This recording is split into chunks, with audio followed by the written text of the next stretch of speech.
Dear students, digestion के third class में आज हम डिस्कस करने जा रहे हैं अबाउट ह्यूमन स्टमक।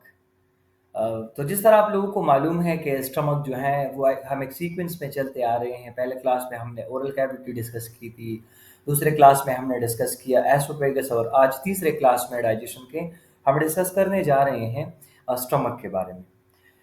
स्टमक हमारे पास ह्यूमंस में एक जे शेप स्ट्रक्चर है, और ये वो स्ट्रक्चर है जहाँ पर फिजिकल और केमिकल डाइजेशन दोनों होता है खुराक की। तो खुराक अभी आप कंसिडर कर ले कि रिसेंटली खुराक जो है वो अब पास हुआ है एसोफेगस से स्टमक में, और ये खुराक इसकी अभी डाइजेशन हुई है ओरल कैविटी में और बकल कैविटी में। अब ये खुराक कहाँ तक आता है? ये खुराक आता है स्टमक में।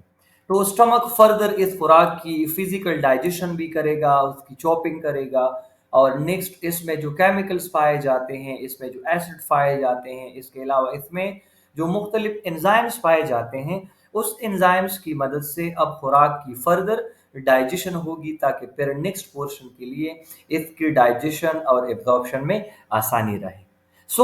जिस तरह आप इस यहाँ पर इस 3D एनिमेशंस में देख सकते हैं कि स्टमक जो है ये कुछ सेमी वर्टिकल पोजीशन में है।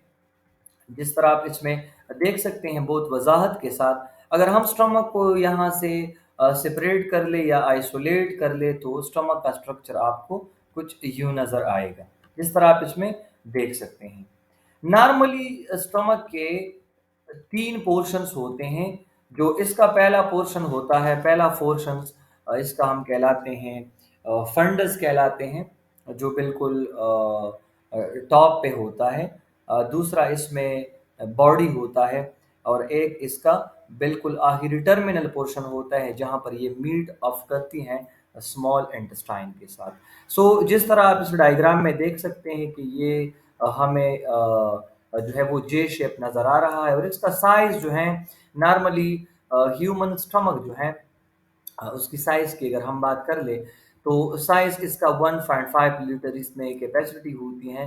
बट क्या होता है अगर कोई बंदा ज़्यादा खाना खाता है, सो मीन दैट के it having the ability and it can extend up to 4.4 litre और 4 लीटर, 4 लीटर तक जो है वो स्टमक क्या कर सकती हैं, वो एक्सपेंड हो सकती हैं। बट इसको 4 लीटर तक एक्सपेंड नहीं करना चाहिए, क्योंकि जो बिल्कुल कम्प्लीटली पिल स्टमक होती हैं फिर इसके नुकसानात भी ज़्यादा हो सकते हैं। ठीक है।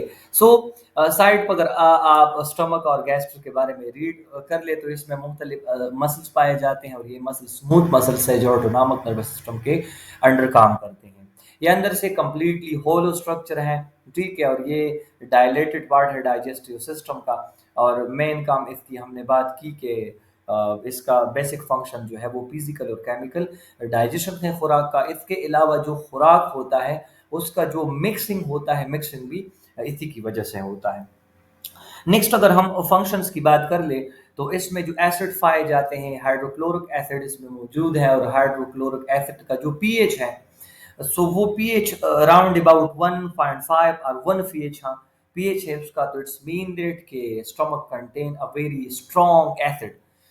स्ट्रॉन्ग एसिड की वजह से ये हमारे पास एक हिस्सा भी है, ये एक एसेसरी आर्गन भी है इम्यूनिटी का, क्योंकि जो खुराक हम लेते हैं या जो मशरूबात हम लेते हैं, बेवरेजेस लेते हैं, तो उनमें जो माइक्रोब्स पाए जाते हैं, तो वो माइक्रोब्स जब स्टमक एसिड से पास होते हैं तो स्टमक एसिड की वजह से उसकी किलिंग हो जाती है, और स्मॉल इंटेस्टाइन को समवट वो क्लियर और सेफ फूड मिलता है। ठीक है।